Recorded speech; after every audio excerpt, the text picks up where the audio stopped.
Well, welcome back to the Raised Hunting Podcast. I have been given the green light to go, meaning we have cameras ready. We are on the air. We are back with our special guest. We're going to get name tags for everybody that yours is going to be moron. But my special guest You're the today, one that they named you Waron on your... Because they were a moron. Yeah, we got our name tags at the Iowa Deer Classic this weekend, and Warren's was spelled with an O instead of an E, so he was Waron. Waron the moron. The moron wrote that, whoever it was. But anyhow, so we just wanted to say thank you because, I mean, honestly, it was probably hundreds of people that swung by and said, love what you guys are doing. And so many of you were talking about the podcast, and specifically not just the television show, not just the YouTube stuff, not just the social media. So again, we certainly appreciate all of you that have found the podcast for the first time. Please share that with your friends. Those of you that have been diehard listeners. Devin, I know you're out there, buddy.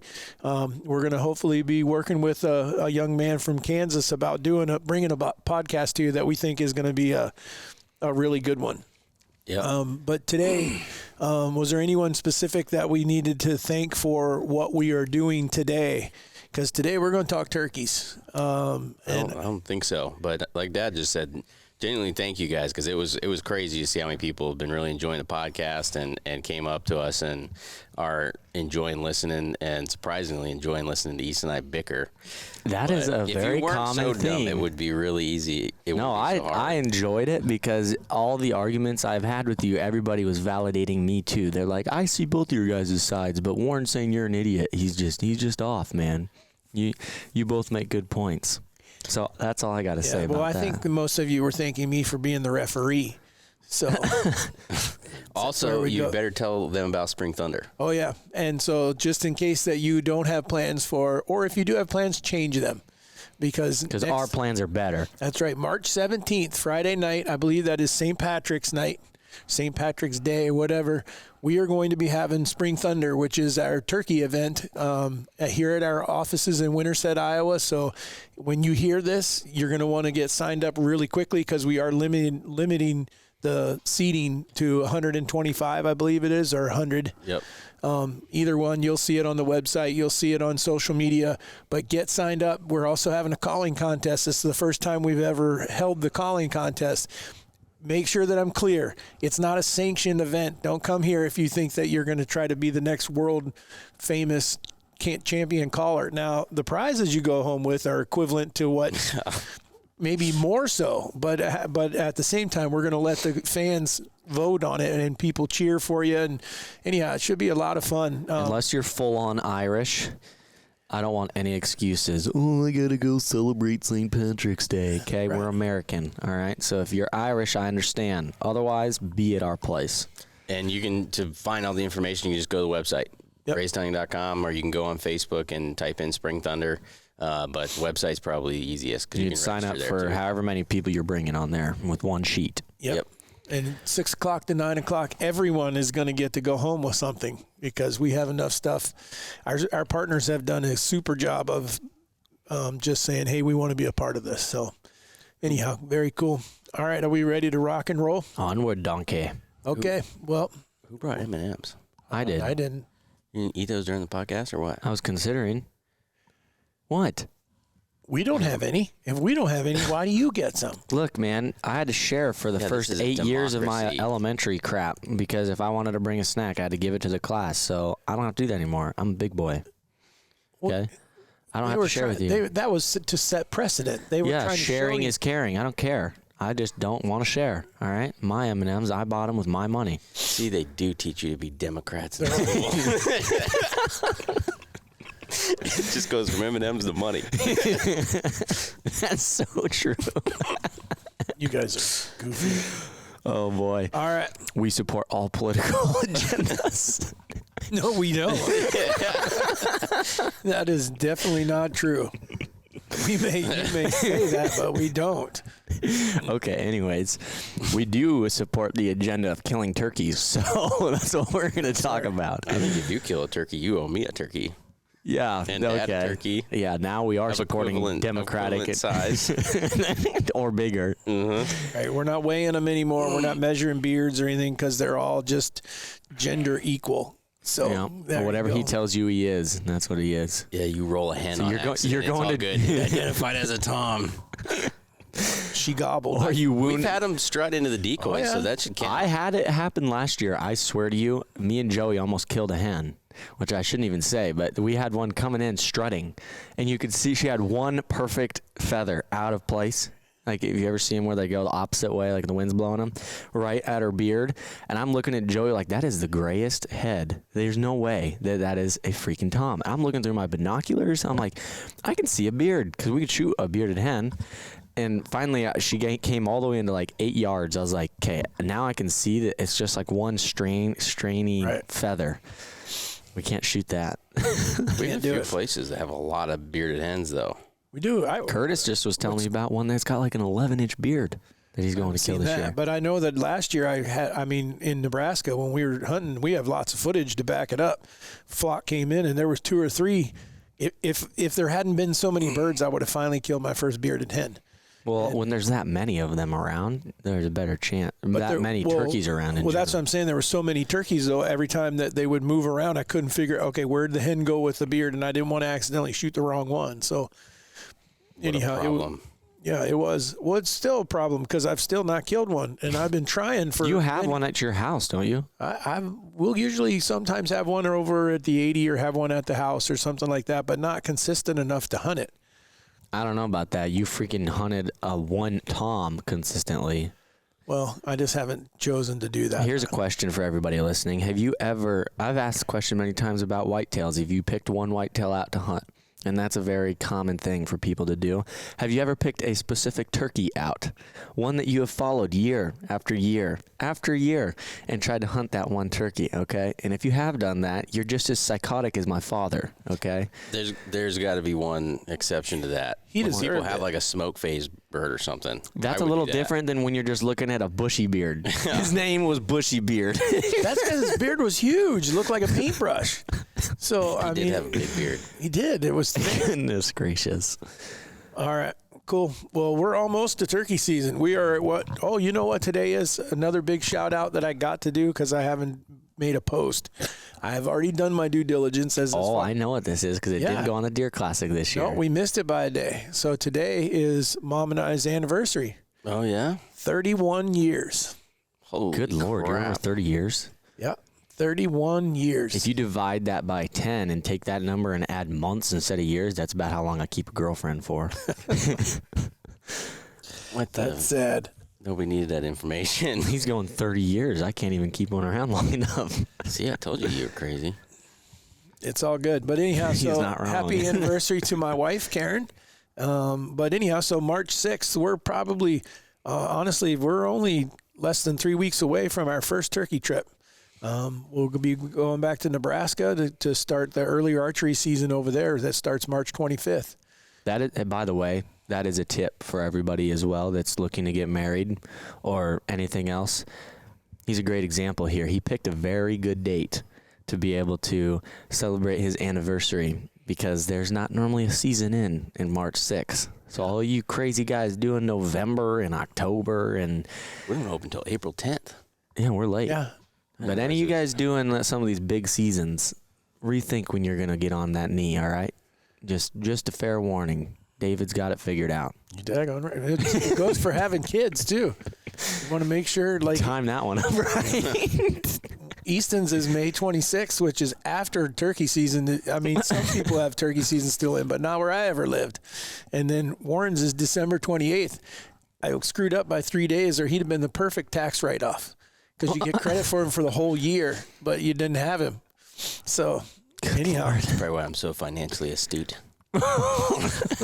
We've got nowhere in this podcast. No, we haven't even started yet. And man, people are sitting on the edge of their seat going, are they going to talk about turkeys or not? We're specifically talking about early turkeys, right? Early turkeys, early season turkeys. We're going to kind of break this into a few different podcasts because there's a lot of subjects of turkey hunting. When does Florida open? Ooh, a lot of those states are starting to mid-March. I feel like they might even be open. Well, Alabama's almost- March 17th or something. Yeah, I was going to say Their around youth the 15th season. or something like that. So your southern southeast most states, they'll start early, Yep. meaning mid-March to Holy cow. 2023 spring wild turkey season south of State Road 70 in Florida opens on March 4th. so What So the they're already heck? open. yeah. And then Interesting. north Do they doesn't only have open the until one March species? 18th. No, they have two. What are they? The Osceola and then also the Easterns. Easterns. Oh. It just depends on how far south you are. And So let's talk in about, maybe we Florida. should talk about regionally first on early turkeys, because I think Nebraska's the only one that opens in March out here, doesn't as far it? as I know, that's the only one that has a specific archery turkey season. And then we should definitely bring this up because we talk about Nebraska a lot. And I think a lot of people know how good Nebraska has been. They have changed their laws this year. You want to make sure that you're paying attention. You cannot kill 3 birds this year. It's a 2-bird limit for everybody. And it's a lot more limited tags, isn't it? And they never had their limit on tags. And now this year they have. There'll be 10,000 tags is all for non-residents. It's also 1 bird a day. one Can't bird per shoot a day. double. Correct. Oh, really? Yep. What's the fun in that? So we just take a buddy and then you shoot one, they shoot the other one. Yeah, I guess. But no more me shooting one and Dad saying, "Get another arrow." Get another Yeah, I've done that a lot. or shooting 3 jakes in a 5-minute time span. Yeah. I thought we weren't shooting jakes. Well, here comes another one. I'm gonna shoot it too. So, yeah, but no, if you won't share M&Ms, then I won't share tags. What do you want to talk regionally wise? What is it? Well, I just think that your turkeys in Nebraska or somewhere early like that is going to be different in the stage of where they're at than in Florida. So I think Well, I can't Well, speak let's on the any first of thing we that. should talk about is some tactics of this. So what should you expect when you're going in early to, let's just say, Nebraska to start on? As a non-resident. Yeah, or resident, or a either resident. You're going turkey hunting and Well, before the weather has really changed to be spring, because that's the one crucial element. Can be a crucial element. We've seen it snow 3 or 4 inches on us when we've been hunting Nebraska by being there in March We've killed them in in the snow. What was that day with Robbie? Oh, below zero. Yeah, and they still came to calls and stuff though. Yep. And we're still gobbling. But I think the biggest thing to me that is of notable is the fact that they're in humongous flocks still. Yeah. You know, you're not going to go out there and find one bird by himself. You know, you're going to be chasing. It used to be hundreds. I don't know. I haven't seen it quite like that in a while. We haven't hunted the far west side, like where places where we're hunting. Maybe the numbers have never been quite the same as what they were over on the far west side of the state. I don't know about hundreds, but I will say 4 years ago when me and you went, that was tons. There were 70 or 80 birds Right. all out together that we were playing with for 2 days. You can still deal. They have definitely not left their flocks, but the big masses, the mobs of turkeys, maybe they've broke up where you don't have hundreds. You're down to 50, 60 birds, but a lot of times out of those 50 or 60, there might be 5 to 15, 20 toms, so. So what's the first thing let's just say that we're going to have to hunt a big flock. Maybe even we've seen a lot of times where it's 100 birds. Mm-hmm. What is the first thing that you're going to do as far as your decoys? Are you going to put out, or your setup? How close are you getting to these birds? Are you trying to get in their way? Can you call them away? Are you putting out 25 decoys? Are you putting out 1? Well, what I would tell people is one of the very first things is don't just jump in. Don't dive in and say, oh, there was a whole bunch of turkeys here, and I'm going to be hunting right over there by those trees. They're going to roost right there. The nice thing about the Midwest birds is a lot of times you can see them roosted. You can actually physically look through binoculars and see them all sitting in trees and things like that. But my point is that if you could spend a day watching the birds and see what they're very patternable. They're not doing a like random moving around, so you can catch that flock going to a specific place to feed and then coming back. And so sitting close to roost areas can be really good, either just off the roost Are in you the getting morning. right in the center of their way, or are you staying off of their? Just depends. It depends on. So I think what Warren was talking about is because the next factor is how close can I get my decoys set up to this situation and how realistic can I make this look for them. because I'm trying to drag someone out of a big mob of turkeys. And so, and anyhow, excuse me, we've seen that where it doesn't work. We've watched birds just walk right by us. And I mean, within 70 yards, 80 yards, and not get one single one to come out of the way. You and I had that situation in the national forest. Which one? Sorry. When you killed your first turkey. Yep. And that shot my first one or killed my first one? You killed your first turkey. And there was, 25 toms that beat up on your turkey after you shot it? Mm-hmm. I mean, it was crazy, the number of birds. Oh, you didn't get it shot off, did you? I didn't. I never did. Full draw, didn't you? I did. Yeah. But I couldn't pick one. But my point was... That one was easy, though, because we knew they were coming to that one snow patch. Oh, that's what I was because they couldn't get water anywhere else. Right, and that snow patch kept melting and melting and melting each day, and so we kept moving the blind closer until it took me 2 days to figure out that's what they were doing. I was like, why are they here? It's in the middle of the national forest. But your bird, too, I do think it's worth noting, he didn't come to the decoys. You shot him at what, 25? Yeah, granted. Under 20. No, I shot that one was at 22. Or 22, yeah. Because, right. Which was because Dad was like, what, 10? Yeah, it was 10. I did smoke him. You made a great shot. And the first one I shot, too, is at 25 as well. But it's because this is going to make me sound like a piece of crap 10-year-old, because I didn't think I should shoot a Jake. Right. And because we had the Jakes in like 5 or 6 Jakes, and then a bunch of hens came into like 4 or 5 yards. Glad you had me. Yeah. There was never a Jake that made it past me. There was 3 of them just chilling in our decoys, but the toms never came to our decoys. Right, they just got. But that's why I shot them out there, because we didn't think they were going to come any closer. Well, so I think that's a few things that people should be aware of. Is one, I don't think it's one of those deals when you go out early, especially somewhere like Nebraska, where you can expect to call birds a long ways or call a single bird a long way or get them to break off of the flock. They're probably not going to do it. You got to get in their way. And that's the other thing I thought was really interesting that I think you guys should talk about is you guys had you'd pattern them in that saddle where he hit the other one and it bounced off of it, where you're hunting them like caribou. Yeah. That was the exact same like area or saddle, if you want to call it that we killed. And we just ended up moving to the snow patch. And so what was the reason you guys did that? Because they weren't coming to the decoys? Because we watched them walk over to and we only would have like half on of the them. saddle, 75. Though. Well, the first thing that we did was we went into the bottom where the birds were. That's where he shot his first one that we didn't kill. Yeah. Okay. And so we were right on those birds. But after we shot at them there, that kind of boogered those birds in that bottom a little bit. So then So they did come to the decoys first? Those ones did, but that was a different flock. Yeah. Yeah, those ones came right, but they pitched out of a tree and then worked towards us. The one that did the backflip and knocked itself out. That's what we're talking about. That is that one. Okay. Yeah, yep. And so should we tell that story real quick? Probably, because we're talking about a lot of hits too. Okay. So when, like Dad's talking, he would take us to Nebraska when we were young, because you could. Do they even have a limit on how old you have to be? Like as long as you're with a hunting, a person with a hunting license. Correct. Well, Montana, you had to be 12. So I was 10, and he would start us off doing that. And we went to Nebraska for my first time, and me and Dad the first morning got in. That was probably one of the prettiest hunts, too. Like those super tall trees, but it's really open in there. Yeah. And they pitched down, 100, 150 yards away from us, and Dad coaxed them in. And they came over, and so we're strutting all back and forth. Like they were fired up, but they wouldn't commit to the decoys. And me being 10, I mean, I was a decent...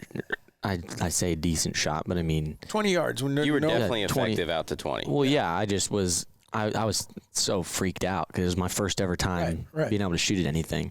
But he wouldn't come in past 25, and so Dad's like, "Well, if you're comfortable with it, he's calm. Like he was just chilling. He's just kind of strutting back and forth right there. Take your time, and you can shoot him right there." And I said, "Okay, I can do it." And I shot him, and hit him right. We thought perfect, but hit him right on the wing butt? Hit him right on the wing butt. And he he flops around and everything, and literally whacks his head on the ground, and just laying on his back. And me and Dad see his legs straight up in the air, and then they just slowly go down like he dies. Oh. And Dad and me are like freaking out, and like, I just killed my first turkey. I'm like, Dad, should we go get it so he can't go anywhere? Like, no, you said we got to go strangle him because that's what you'd seen on TV. TV. Yeah, so I was like, we got to go strangle him because I didn't know. And Dad's like, no, he's dead. He's good. I was jacked, man. And we're doing an interview, and I don't even know how we didn't see it. I have no idea because, granted, we were pumped up, but he was 25 yards away. How did we not pay enough attention? But I'm doing an interview. Oh, he starts doing the bobbling around, flip-flopping around on the ground. Well, then I look. Gets his feet. Yeah, I look over. I'm like, he's gone. He's going. He's just leaving. And so my bird we determined that he had flipped around so much when I shot him, knocked himself out cold, got back on his feet somehow, and ran away. And we chased this turkey for a long ways, and ended up seeing him the next couple days. I just broken one of his wings, and he was fine. He was still strutting around with all the whole flock and everything. But that was a mistake on my part. So there's a tip that people need to know: is you need to understand when you start hunting turkeys. I don't care whether it's late season, early season, or middle of the season. You want to make sure that you have the correct broadhead if you're going to shoot them with a bow. And what we had Easton in at that time was I was shooting them with an expandable broadhead, a hammerhead. And they're rear expanding. But they made a smaller one is all I did with him because he was pulling like, 45, around 45 pounds, I think, something like that at the time. For your draw length, he was probably like, what, 22? It was 24. Right. And same as Mom's. So anyhow, the arrow just didn't get the penetration that we needed it to get, and that's not on him. That's on Dad. But at the same time, I don't think it would have mattered. You can look at the video, and he like Captain America. Like no, that's another bird. No, that's the second. That's a whole nother bird. And the arrow goes flying. Yes, that was the next day. Yeah, that was the next day. Not the one that bounced off. No, the first one I crushed and my arrow went in and everything. Did you hit? Two. And then there had to have been three then because he missed the third one. No, so the next morning we went out and Jake came in, and I was telling Dad, this is going to be TMI for everybody, but I was telling Dad I'm sick to my stomach because this is before I understood everything of my emotions. Being nervous and I get especially when I was with Dad with turkeys, I would get so nervous that I thought I was either going to throw up or crap my pants.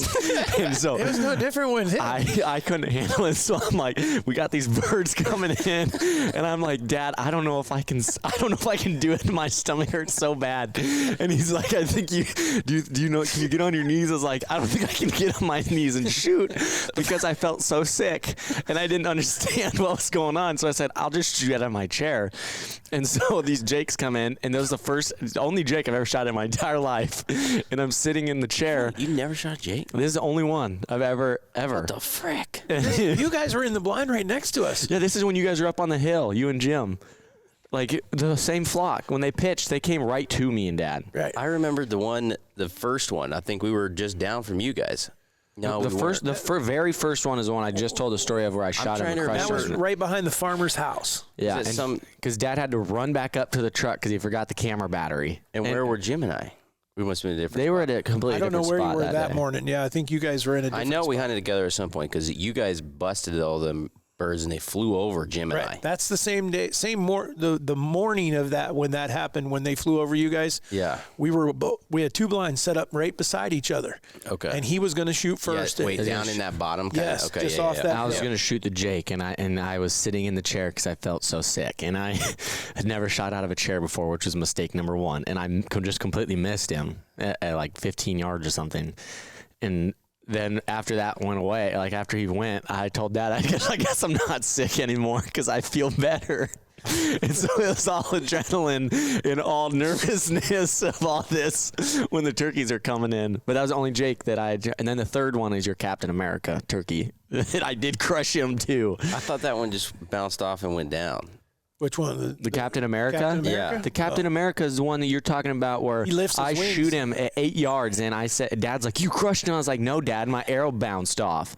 And Dad's like, he what? Flung it. He literally, you watch the footage, he opens his wing up as I hit him and my arrow goes flying in midair. And we were like, what in the world just that turkey happened? is steel. That is super turkey.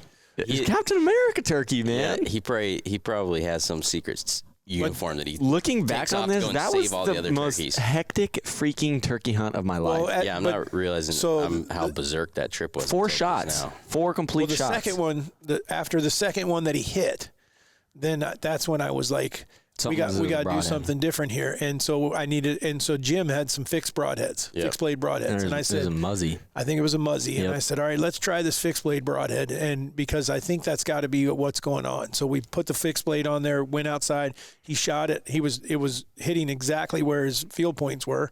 And I was like, all right, we're good to go. We're anything under 20 now or under 25. Like I said, but I even think that you were shooting super well at 30. We just didn't want to shoot that far. I didn't want to. Yeah, you were like with turkeys. You don't. We try should to keep get them under closer. 20. Yeah. Yep. Did anybody else kill a turkey? Jim killed one. I think I killed one or two. I don't know that I've ever been over there. I have pictures. I know. I can't remember if I shot one or not. Yeah, I think. Yeah, we all killed. I'm pretty sure we all killed. I don't think I have either. I don't think I've ever gone to Nebraska except for last year and not. I don't know if I still have it, but I'd have to go back and look. I can't remember that far to see who else killed that year, but no, I think we killed several. Huh. They're on the Synology. I know that. So, but anyhow, getting back to that, so make sure that you're shooting the correct broadhead. If they're I think we can do a whole podcast on that because we'll definitely do it on our shot placement theories. Okay. Well, we can save that then. But so that early season, and again, we were hunting the big flock. We're following the flock and where they're going, what they're doing. And so, I mean, a lot of times midday isn't very good because they're out doing whatever, and unless you know where they are. Where I love hunting midday through the rest of turkey season, I'm all about a midday. I actually kill more turkeys then. But when they're in those big flocks, you want to be where they're coming out or where they're going back to. And, you know, I mean, when we hunted over through by Broken Bow there with Robbie, that was the best afternoon place we've ever seen where they would come back. There was 3 or 4 fences that all came together in one spot there. That where we had the slow motion of the one shot and Warren tripped and tackled. Yeah, exactly. Okay. So I guess then that one thing would be is if you don't have a spot that you're going to, then you need to understand that you need to find the turkeys. It's not one of those deals where you can go and just say, hey, this looks like there should be birds here, and you go and hunt it. You're probably going to burn some time. You're going to owl hoot your brains out and probably not get any answers. Yep, because so for people that don't understand or that have, because there's probably a lot of states where they don't do this, you know, the winters are hard enough in Nebraska that they have to get into these huge flocks, and they'll come from miles around and they'll all flock up, and then as it gets warmer, they'll break up into these little groups of, you know, 10, 20, whatever birds, and they'll just span out at that point. But they're going somewhere to winter, such as the one place that we'd found where the bales, they destroyed all the farmers' hay bales into just a clump because they would just be there during the winter. So you have to find, you're not going to be able to go in places where a few weeks later that you can go and you'd find birds probably consistently. You're not going to find them there early. You're going to have to find wherever they're wintering at. And once you find some of them, you should find them all. And that's what we gotten lucky with what you guys are talking about. All those birds too were all public, which I don't know if Nebraska is still quite like that, but like we had gotten into hundreds of turkeys on the public ground out there, national forest, and we're the only ones chasing them. Yep. So what, I guess if we're going off situations, because I have questions previous to when season opens, but if we're going off like this regional and stuff for the people that are getting earlier seasons. So for example, we've talked about the time that like 3-4 years ago when me and you went, we wanted to go for a weekend to Nebraska, and we didn't go to the western side because this is when we lived in Iowa. And we knocked on doors just to see where we could get permission, and we'd found a big flock of turkeys, and we got permission. They said, go ahead, go hunt them. To lay out the situation of where these birds were at, there was 2 big ag fields. And then right down to split them is one strip of timber, or like not real big, but that's where they were roosting. And then, which was closer to the road than it was to where we actually sat, if I remember right. And when they would pitch, they'd pitch out, and they might work into or like down the field edge towards like where we ended up sitting a little bit, or just out into the field. The reason I'm describing that is because where you decided to pick, the older I've gotten and looked back on it, I asked, why did you pick there? Because we have no fear of putting a setup, like a blind and a decoy stuff in the middle of the field in the wide open. But for whatever reason, where this field came out, they would pitch. You're banking on them pitching to our side, or if they pitched the other side, we weren't on that side, obviously. So if they pitched on our side, we're good, but they might work out in the field a couple hundred yards out away from us. And instead of being out in the middle of the field where we knew they were going to go by at some point anyways, you went to the edge of the ag field, and we were right on a terrace, and in like this little grass area in the corner of the field, which was probably 200 yards away from where they were at. Why would you pick, as opposed to going, like cutting them off where you know they're going to come out and go to at some point, whether it's all 70 of them or whatever, or just a few of them, why would you go 200 yards away and bank on calling them to us or getting them to come over to us? So the reason, and that's easy, it's greed. Greed is what put us there, and that was we had more than one tag. You had 2 tags, and I had 2 tags. Yeah. And the way I was looking at it is, if we're in the middle of the mob when they show up in the middle of this big, and we shoot a turkey there, we're gonna spook everybody. So, or we got to go get it or whatever, and then that's going to put us in a situation where we've blown that spot. And if you remember, I don't remember exactly how many. That was it. Yeah. I mean, we had the edge of this one field. I mean, so basically we had where the turkeys wanted to go to feed. We couldn't, where they, remember when they were all roosted down in that tree like 200 yards away? We couldn't go hunt it. We couldn't go down there and hunt that. So we were limited in where we could go. And so I'm trying to maximize the area we have. And so I banked on, okay, and the other thing was the scouting we did showed us there was 25 toms. We saw like 25 different toms.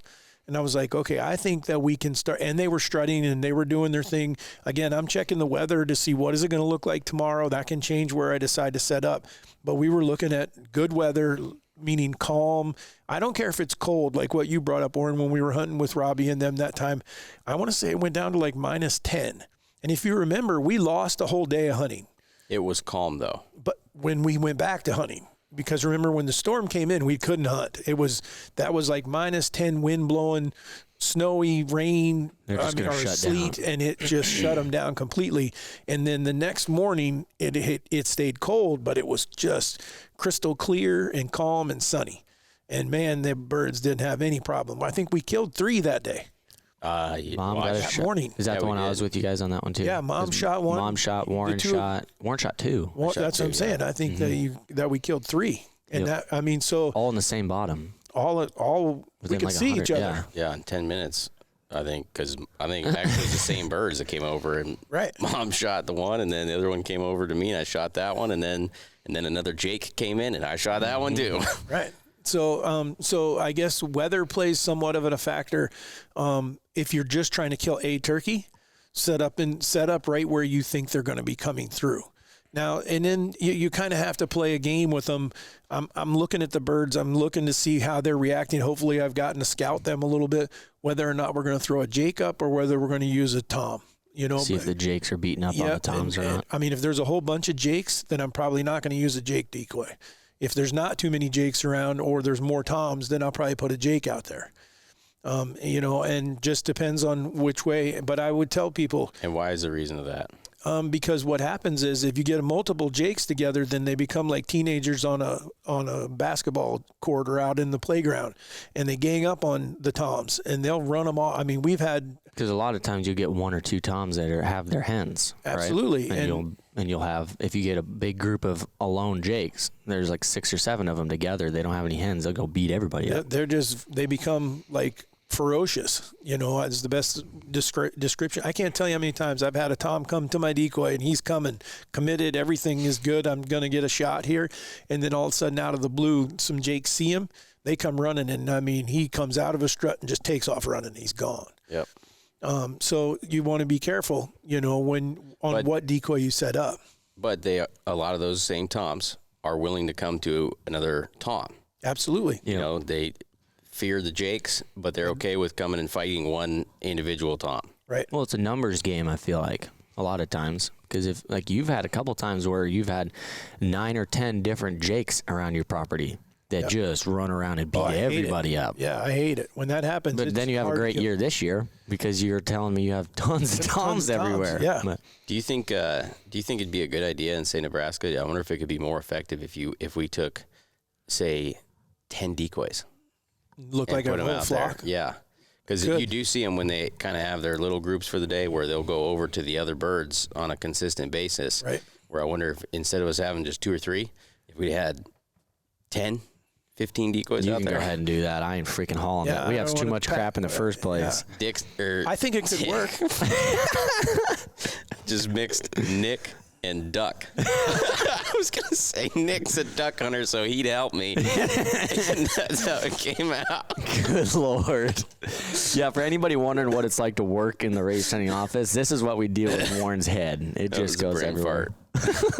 But yes, I was going to say, Nick is a duck hunter, so he'd be willing to help me put out a bunch of decoys like that. And I've seen people who've done that. Now, the best thing that I have seen, that if I was to tell someone the best thing that you can do to a decoy, there's a few things. One, movement. If you can make a move. That killer bee, the Primos one, I you can pull the string up. Will use that all the time because you pull that string. I almost do it too much. And then come back up. Yep. But you can also wrap it around them so you can turn them around. And then I saw just at the Iowa Deer Classic, there's another gentleman that's got a whole mechanism that he sells you that's a reel, a fishing reel, and you pull it out, and then he's showing you how you can move them around. There's multiple companies now making something that's remote control that you can actually turn them around, things like that. The one that we had used before was the Strutton 360, and it is a game changer. I mean, when you start moving around. The only thing that made me nervous about that is if you get any wind, which granted with decoys in the first place, if you get a lot of wind, it's a pain in the butt to keep them sitting in one spot. Right. But it doesn't turn. You can't get it to turn. It's too heavy. Great if it's really windy. But with a rope, I can pull it as much as I want. That's so true. I get them to turn. But the main thing that you don't need before that even is the two things that you need is if you buy a decoy, I don't care what brand you buy, the moment that you pull that silk fan that they give you, if it's a Tom decoy, you want to take that silk fan and throw it in the trash. And you want to get a real tail and put it on there. Or keep that and glue your tail onto it. Or glue your tail onto it. Yeah. My point is you want real tail feathers on that turkey. Robbie had probably the best hen decoy I've ever seen with the one that he pinned the fan, her wings on there. And so what if you haven't killed a turkey yet? Then would you tell them to still use the silk fan? You're going to have to if you don't have, but I'd call a taxidermist, I call buddies and see if someone's got a fan. Usually someone will have an extra one sitting around somewhere, that you can borrow or whatever. Yep. But I say borrow, you're probably going to keep it, but which that's what we do with a lot of our fans that we kill over the year is we can't display all of them. So we usually keep a few just strictly for decoys. Yep. And we used to use the little Primos made that little adapter thing where you could put each individual turkey feather in there, like fan feather in there. Then it only takes 12 feathers, and then it folds up. And that was nice for packing. Mm-hmm. But the thing that I've found that since we started reaping and stuff, it's kind of nice when you take just the full fan, that when you fan it out and you get it to, like you get it all the meat dried up and everything, you just take the actual fan, and a lot of those decoys, you can pop the fan down in there and it just clamps onto the fan. And stays. But you can't pack that in your decoy bag. But that's okay because I don't mind. I like carrying that and you get into situations where like, okay, I need to walk on the edge of this hill or something. I can pop that fan up and use it kind of to cover us just to get to the next spot, and I have it right there. Yep. So the mobility of it didn't bother me that much to use an actual fan of just spreading it out and locking it in that place. Well, there's companies now that are making like a carrying case for the fans too, if you don't want to do that. Yeah. It's like a zip deal. Almost looks like a guitar case or something. Lay the fan in there and zip it. Can't get over how he says guitar. I don't know. Guitar. Okay, but you didn't let me finish. So the real tail feathers is number one that you want to do to your decoys, and the other one is you want real eyes. You want real glass eyes. And I know it sounds crazy, but they can see the difference in the plastic eyes. And we know that from actually before that was kind of a thing, I was taking Primos decoys and cutting the eyes out, and I bought a set from a taxidermist. I bought 2 sets of turkey eyes, and then I put them on. I just shoved them in from the inside and took a piece of duct tape and duct taped them in there. Well, that was a mistake because the one day Warren and I had a bird come in. I mean, came right to the decoy, perfect. It's like this, and we're in Nebraska, and he comes from hundreds of yards away, and he marches out there. And he gets to the decoy, and Warren's just getting ready to come to full draw, and the bird just like freaks out and runs off. I'm like, what the heck was that all about? Well, then we had another one. Here comes another one. It's okay. I don't know what happened there, but he does this. He gets to the same place, does the same thing. So now we decide we better get out and go look and see is there something shining on the decoy or what's going on. Go out there, and our decoy has no eyes. And those turkeys are still telling each other about that. I saw this freaking go-to joke all the time. Yeah, there was a turkey, and he had no eyes. I could see the other side of his head.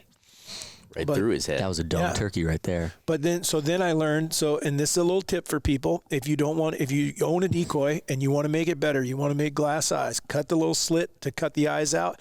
I think they're probably $10 or $12 now. I think they were like $6 when I bought them. But you buy a set of glass eyes for a turkey, put them up in there, duct tape them in there so that will hold them in place, and then shoot some great stuff foam and it'll expand.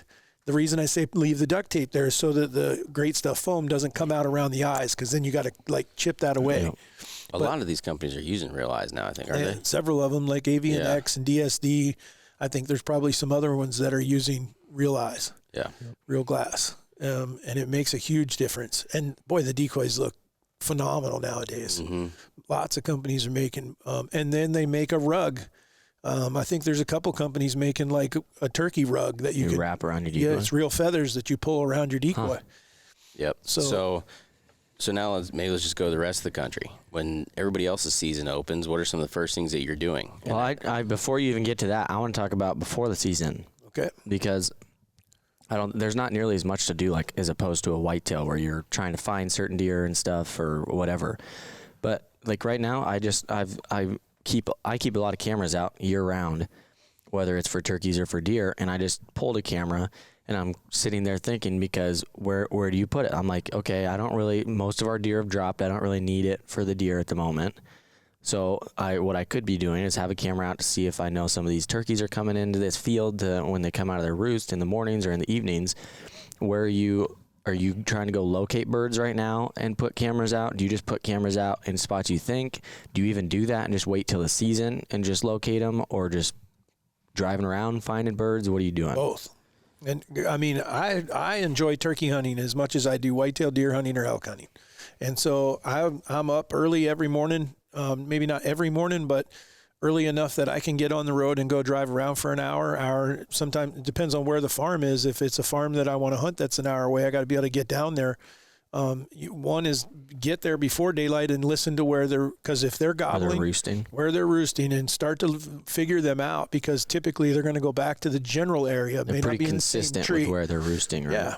Okay. Midwest, it's much easier. Because they don't have as many places, but like places like back east, and things like that, they got a lot of oak trees, a lot of big tall trees. They may not roost in the same spot every time. But if you can start to figure out, you hear him 2 or 3 times, before the season, good chance he's going to be in that area when you go in there on opening day. I would tell you too, you can look during shed season, you can be looking for roost trees, lots of poop at the base. And then the other thing about that is I think that you're better off listening in the morning if you can than at the night. Oh, way more. You hear them, they'll go off on their own a lot in the mornings. Yep. And evenings can be a lot tougher. The other thing that I found, especially in the West or the Midwest, is you got to be careful. You hear a bird and it's 15 minutes before dark. I'm talking sun has already gone down. Bird is gobbling and you think, okay, I can go home now. He's gobbled 7 or 8 times, and it's almost dark. That may not be the case. He may still be on the ground and move. I had a bird move one time on me over a mile in the last 5 minutes, 10 minutes. It was at where I shot the first turkey with you, Mrs. Milburn's place. And I heard that. Yeah, I had that bird located. I was turned around. I was walking up the hill, and he gobbled again. And I was like, we're good. And then next time he gobbled, I was like, I think he's moved a little. So I stopped and I started listening again. And then he gobbled again, and then he gobbled again. And then he was off of her property and around the whole ridge. And I'm like, what the heck? I would have come back the next morning and set up on a bird that wasn't there. And been wondering why he wasn't gobbling. Birds will, when they're if they're caught out 2 foot, they will do a dinosaur run. Yeah, they will. Which I couldn't believe we got a shot that one day. We pulled them off of their roost. Yeah. So a lot of times too, you'll see they'll go up on a bank to pitch into the tree. Yeah. And East and I had set up on these turkeys where we're pretty sure they were there. I don't know how we knew they were there in the morning. We had seen them in the morning, and we didn't get them to come in. And we went back in the evening, and they went by us. Or they came up on that hill or whatever, and they were already to their roost, and we're like, okay. Yeah, they were so close to dark. So we were sitting there because we knew they were going to go there to roost. Yeah. We were hoping they were going to, like, come 45 minutes early and kind of mess around. And no, they didn't. I don't even know what made us stay. I think we heard a gobble or something. Well, we saw them get up onto that hill like 10 or 15 minutes before dark. And I was like, well, they're at their roost tree. They're not going to do anything. And I go, well, I guess we're here. We might as well try and wait. And you called them in, or their decoys or something. No, as soon as they saw it. So the hens were up there on the thing, and then running. It was like 4 or 5 toms, and just and a line, all 4 of them just beelined. And then, of course, Warren misses. I missed. Oh yeah, which is not uncommon, but it was crazy though. But that was right. That like it was dark. Like it was. Right. They probably had 5 minutes from the time they left their tree to come down to us. It was probably 10 minutes total. They had to come to us and get back to their tree. And sure enough, they ran right to us, got shot at, ran right back. Yeah. Unscathed. We came out on empty-handed. So getting up early and driving, even if you don't get up that early, just glassing even too. I mean, look for places where you think that it's ideal for these birds to strut. They're going to come out in areas and things like that, and especially and every day gets better as you get closer to your season. Some of the seasons are unfortunate. I know back east that those guys struggle where the states now aren't starting seasons until like May or late April. So I heard a theory behind that, actually. I just talked to a gentleman, and they were, I guess, and I haven't done my own research on this yet, so I'm just telling everybody what I heard. He said that basically is what they find out now, because I guess there's a lot of states that have a diminishing population. So everybody listening, if you would chime in and let us know what's going on in your state, we'd be interested to hear it. Seems like Nebraska's obviously having some stuff too. Right. But anyways, what this study, I guess, said was that, you know, your one tom running the flock, that that one tom actually somehow makes it where the other male birds don't have an ability to breed at all. Okay, so if that tom gets killed, there can't just be another tom that goes into that flock and can breed all of them. Now, there's other toms that have the ability to breed, but supposedly they're saying that those ones also have hens, and then it takes them longer to be able to find those other hens, and so they're missing some of these periods for these hens to be bred, which is in turn what's hurting the population, or that a lot of these toms are getting killed before they're ever even getting to the season, like say in a youth season, or maybe in Nebraska where there's a really early season, that before they're ever even breeding, that the boss gobblers are getting killed, which I thought was really, really interesting. If that is all accurate, like it sounds like a jay can't even technically do any breeding. Yeah. Well, see, I knew that they'll fight them off so that they can't breed.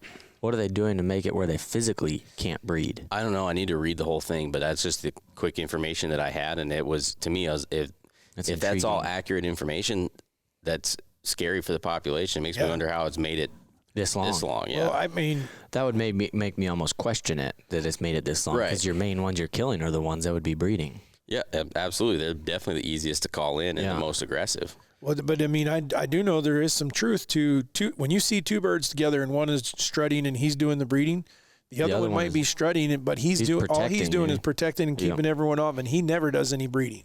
Yeah. You know, but I wonder if that's because he can't physically breed. Well, I always assumed that if you shot the one, then he would take over. Yeah. You know, but I guess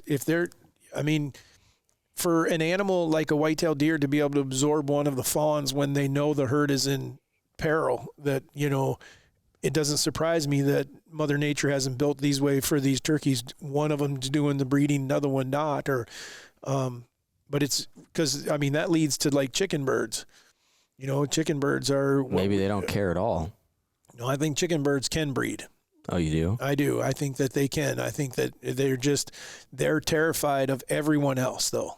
You know, they just, I don't know. They just seem way too aggressive, like as in they're always easy to call and get them to come to a certain point, but then they just won't come any closer. You know, so... Maybe they're scared of becoming infertile. Like, if I lose this, I can't have any kids. But so anyhow, so getting up early, driving around, glassing, I'd spend as much time trying to locate your birds and see what you can figure out as you possibly can. I mean, the more information you have before the season, that's where we're pretty fortunate in that I live close to where we do a lot of turkey hunting. Some of the places we hunt, I don't live that close to, but I still try to get down there. And now that we've hunted them a few years, I've learned what those birds are doing, and they're pretty habitual. They'll do the same things. They have the same habits. But the other one is trail cameras. And I mean, you can, especially with the cellular piece to that, you could put a cellular camera out there and it will tell you pretty quickly whether you found the turkeys or not. And that's what I was gonna, you have so many videos of trail camera videos of turkeys. Yep. I have a few cameras that are out that just happen to get deer and turkeys together, but do you move your cameras? I've already started. Like I go. And so what are you doing to that? Because that's what I'm like right now. I've never set cameras up for turkeys. I just go hunt turkeys. That's what I do. Well, I can tell you, I have one particular camera that just the other day when we went shed hunting with Casey and Brock, and so it was on a scrape on the edge of a field. Yeah. And so all I had to do was take and shift that camera. So instead of pointing, it was pointed straight west. Yeah. Or straight east, from the west. Yeah. And so that I could, because there was a scrape or a tree edge there, I turned it to where you shot last year. So that strip of grass going down through there, so you can see down there. What I love about that spot is a lot of times I'll have a deer trigger it, and I'll see the turkeys in the background. I wish I could control my deer that well. You shot a tom last year. Yeah. Which one? Did he hit it? The one that you recovered. Yeah. Oh. Okay. So that narrows it down a lot, actually. Well, yeah. So I'm all the way on the other end of that field. But like the other day, wasn't it? Yeah, when we were all there was the turkeys had walked out right then because you said they were gobbling at us. Yeah. Yeah. So I had only moved that camera 30 minutes prior, and then there was turkeys standing in front of it. So some of them are just in the right spot. You just move them to a little bit. I just had to adjust. I just moved it 10 feet so that it was more out in the field. The other big one that I would tell people that, especially if you're looking to get evening pictures or evening videos or pictures off trail cameras, is you want your cameras set up on the west side of your fields. Okay, because what's going to happen is the sun's going to come out, and those birds a lot of times will get in the shade. I don't know why, but they don't like to strut around in the sun. They like, even if it's cool, they'll walk over in the shaded spots. So if you're on the west side of your field, that's what's going to get shaded first. It could be hour before dark or whatever, and they come out and they start strutting. It's the opposite, isn't it? Your east side would get shaded first. No. And with the sun set. Sun's going down in the west. Yeah, so the first part the hill's covering the east side. No, if this is a field, and I'm showing him with my phone. So if this is the field and this is east and this is west and the sun's going down like this, that side of the field is going to have all the sun on it. The east side. You're talking specifically in the afternoon, though. Specifically I think afternoon. Thinking about a morning. No, I'm talking about afternoon. Afternoon, this is going to get shaded first. The trees are blocking it. Oh, the tree, I guess. See, like if a tree was there and the sun is... No, I get with the trees, I could understand that. I'm just thinking, though, that, like if you were just a wide open field, the hill would be the first thing to block it from the east side. Well, there's trees around the edges of the field. Okay, whatever. Yeah, you're right. Okay, so the west... I see what you're saying. You're right. The west side of the field would be a great place to put a camera. But what I'm looking for primarily is I'm not putting mine on trails and things like that. I'm looking for strutting areas. I'm looking for areas that I feel like, and so that especially open areas in the timber, meaning it like instead of a little meadow. Yeah, instead of a 100-acre agriculture field, because they could be anywhere. I'm looking for a 2-acre grassy spot inside the timber, a place where And then the other thing I'm looking for is where are they dusting? Where am I seeing drag marks? Where am I seeing scratches or more importantly tracks? And that's the one that I can't tell you that I posted one here just the other day. There was tracks in my driveway, and I took a picture of it and posted it. And I can't tell you how many people that I had to describe. It was a tom track, and they thought that it was a hen. And so understanding that middle toe is going to be longer on all your toms. Toms are the middle toe is going to be quite a bit longer. Evidently, I should have paid a lot more attention to Dad when I was younger. You didn't know that? I've never paid attention to a track. I mean, I see turkey tracks. I just think it's a turkey track and keep going. If he's flipping, if it's flipping you off, it's a tom. That makes sense. And then tell him about the poop. And then the poop. Because you probably don't know that either, do you? Well, the poops are like large turds, are the toms, aren't they? No, if it's a hen, it'll be like a Hershey's Kiss. It'll be a little like I think I actually remember top. that as a little kid. And then if it's a Tom or a Jake, ones. it's going to be in the form of a question mark. It's got a little J to it. And Man, their buttholes even do it. yeah, I wonder why that is. It's really weird that their turds be any different. but they are 100% different. You know, So you're looking weird. for the questions, not the Hershey Kisses, all right? that's right. And you want the middle finger. You want the bird right at you. Yep. Yep. You want the bird to know it's the bird. I think I might still have that on here, but there was a bunch of people that were. Well, that's good because I think the majority of the tracks I'm cutting right now all are flipping me right off. So I got a lot of toms. Yeah, there it is, right there. Is there any difference in the Toms and the Jakes? Really? Okay, see that? I would have just Size, thought it's a just a huge track. I would just imagine it's Yeah, but it's look a how male. much longer that. Yeah, it's way longer. Yeah, it's quite a bit longer.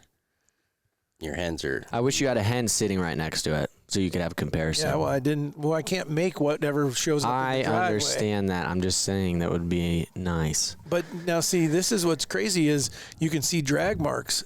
I don't think that bird was strutting, but there are drag marks right there. Normally, the drag mark would be from their wings. Their wings. But it would be Looks like it need to be looks wider like than his that. beard to me. I don't think so. Wouldn't it have to be wider? Like it'd have to be away from his. You would think. Yeah. You know. Well, then why don't you just tell people what drag marks are? In case So drag marks are when birds are strutting, they drop their wings down, obviously, and you'll see that because the wings will actually get squared off. They won't come to a point anymore, especially after they've done a lot of strutting. Yep. And they're dragging those wings. Matter of fact, you'll hear a turkey coming sometimes by hearing them They dragging drag. their wings. And it's it's cool. Right along with the. Oh yeah, I wish that we could mimic that. Almost on here, you probably could kind of if you could bump the bass up in your vehicle. That's what it sounds like. Yeah, because just straight bass. I wonder how many guys out there, gals out there that have been turkey hunting, heard a bird drumming. You know, I would be willing to bet a lot of them know it. have and didn't. Yeah, I was gonna say. That's what I'm saying. You don't understand that because it's such a. You actually have to focus to listen to it, Yeah. like to recognize it though. But it's cool. It's Well, really because cool. otherwise, usually if you're hearing that, They're pretty right close. sub 15 yards. Yeah, but we've heard some where Yeah, it's like 30 yards away. Yep. Because I've thought the same thing. I'm like, me and Dad have sat there. I'm Can't like, I be can that hear bird, it. you know. I And can then, hear where it's at, and you're looking all around you because like it's got to be close, and it's the one that's out there. right. Or spitting. Spitting is, I like that. I don't know when why it's easier to They hear. go into but a trance. They kind of lose they have themselves for a they second. have Tourette's. But there. just another little quick thing that, you know, if you're going to be out there and you got limited time, a guy can, you know, you can jump out of the truck and owl hoot at him, you know, and try to get him to gobble if you got to get going to work or whatever.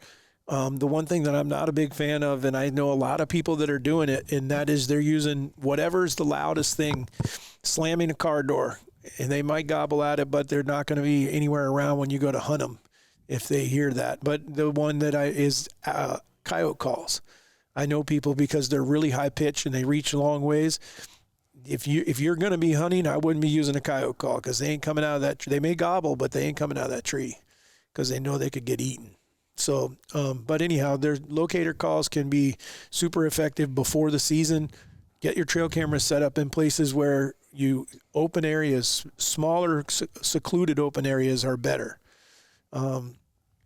What else? What other preseason prep questions did you have? My main one was trying to find like where they're at before the season, and because I've heard a lot of people that where it's legal, they'll bait, like throw corn out and stuff, Right. just to see if they're in the area or get them kind of in the area. But I'm not going to go spend money on throwing corn out for I honestly turkeys, have but never hunted maybe I have hunted a state and I Can didn't you even do that know it. anywhere? You can do it here. You can't bait Not during the turkeys. season. I'm not talking about during turkey season. I'm talking about beforehand. Oh yeah, but I'm talking about just seeing if they're in the area or getting them in the area. Because I've heard people doing that, but I'm like, I don't care to throw corn out for Probably Texas or turkey. yeah, I would think that in those cases you have quite an edge there if you throw corn out. My main thing was just finding your birds, because we're getting to the point now where I think that you're going to have where they're at is somewhere close to where they're going to be at to be hunting them, or we're getting to that point. We're for not there us. yet. I mean, right now they're still like I saw a big flock today. Yeah. And I don't expect those birds to be in that same area. The other day, do you think they'd be starting to split now? Well, we're getting nice weather, so yeah, but then you get crappy weather and they'll bunch right back up. You know, I mean, they go with the weather right now. Yep. So I'd be careful. I guess we still are a month away. Say 7th or something, or 6th. That was the other thing I was going to say is for all the seasons that when they do open, you know, I guess how aggressive are you going? Because I know for Iowa, we've changed our tactics to where as soon as the season opens, we're trying to kill every bird we can. Yep. Because they get educated so fast. Yeah, and I think we're probably no different than any other state. Matter of fact, we probably are less than what some others are, and our birds still get educated fast. Yeah. Where I would tell someone, you know, you can throw a ground blind up, they won't pay any attention to it. A week after the season's open and that tent out there with 2 decoys in front of it, they probably have seen it. If they haven't seen yours, they've seen your neighbors. What, do you think they really just remember that for a season and then they just forget it the next year? I do. They need better memories. They want to live. I hope not. Dude, their brain is that big. Yeah, but an elephant's brain is the size of a peanut and they're smart as crap. So I would like to see that. I don't believe that. look it up. I will. All right. I guess I don't know if it's true either, but I thought I saw it on Discovery Channel, so that's got to be right? I don't think an elephant has anything to do with a turkey. Well, he's making fun of their size of their brain. Are you actually going to? You're actually going to look up how big is the brain of an elephant? Interesting. The elephant brain, in particular, at 4.5 to 5 kilograms, is about 3 to 4 times larger than the human brain. Discovery That's a Channel big lied to me. flipping peanut. Hey, man, maybe Africa's got bigger peanuts than us. Whatever. Well, like we said, I think we wanted to stick with preseason to getting started on these early birds. You know, decoy setups, like I said, movement to them, getting them close to the flocks rather than being right in the middle of it. But you definitely want to know where your birds are going. If you're going to hunt turkeys early, you want to have done some scouting, going out and just randomly. It's not like mid-season or late season where you can go out and hit a call and you might get a bird to gobble and he may even come in. It's not going to happen typically early, you know, depending on how early your season starts. So, but boy, it can be fun. Oh, yeah. It can be a lot of fun to hunt them that early. It can be extremely frustrating though, too. So don't getting them to do much. Well, don't be afraid that when they do pass by you, to just hold tight sometimes. I've seen them in his particular case that day you shot all the jakes. Whole flock went out in the field. Whole flock came back. Whole flock went out in the field. Then the flock started to break up and a couple of them came over. Not that I'm one to credit too much, but number one, I think, of a tip, patience the whole time. Oh, yeah. Because I fought multiple birds last year with Joey, and I get anxious. I'll sit there for a couple hours, 2-3 hours. I'm not sitting there for 4 or 5. And then the moment I tell Dad, he comes and hunts, and that 4th hour or whatever is when he breaks and he comes right in and kills his first bird. Yep. So wait for them. They are not in any hurry most of the time. No, they're doing their I think thing. that's 85% of people's problem. I think it is Mine too. included, because I don't want to sit that long. Well, I feel like sitting there when you know they're there, like especially when you know they're there. You're sitting there for a couple hours, and you got them working for a little bit, or like they're gobbling, and then eventually they stop. And you go like an hour. You're like, okay, they're just done. That's when I'm like, okay, I've given him like an hour to get here. If he was going to be here, he would be. I'm done and go. When really you wait another hour, and that's when he's probably going to be more willing to move to come over to you. Nick can attest. Opening day last year, we had 6 or 8 toms fly down in the field with us. We thought this is going to be over. Actually, it's going to be screwed up because it's too dark for me to even shoot on film. And then they don't come over, and they just skirted us the whole time for whatever reason. Then bird shows up behind us. I'm like, all right, this is going to be it. He skirts around us. Another one shows up from behind us. He skirts around us. I'm like, what's going on? And I want to say, wasn't it like 11 o'clock when we finally shot? 10:30? So we're talking 4.5 hours. And yet most people, I think, would have, when they all left and then there was only 3 or 4 hens left in the field, this is done. We just didn't have it. And we just stayed put, you know, and then all of a sudden one of the toms showed back up, and for whatever reason this time the hens decided they were coming to us, and they walked out to us, and the tom followed them, and I killed a turkey, you know, but we had to just wait and wait and wait. So, all right.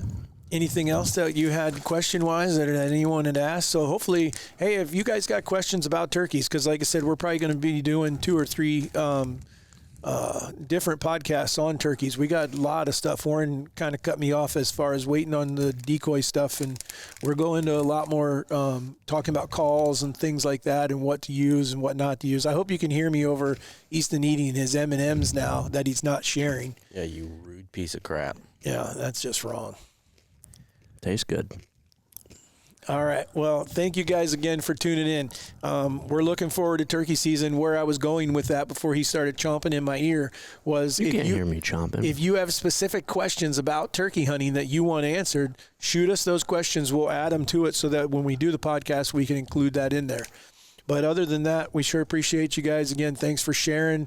Thanks for leaving the reviews. The podcast is doing extremely well, and that's thanks to all you guys. So appreciate you. This is Raised Hunting, signing off.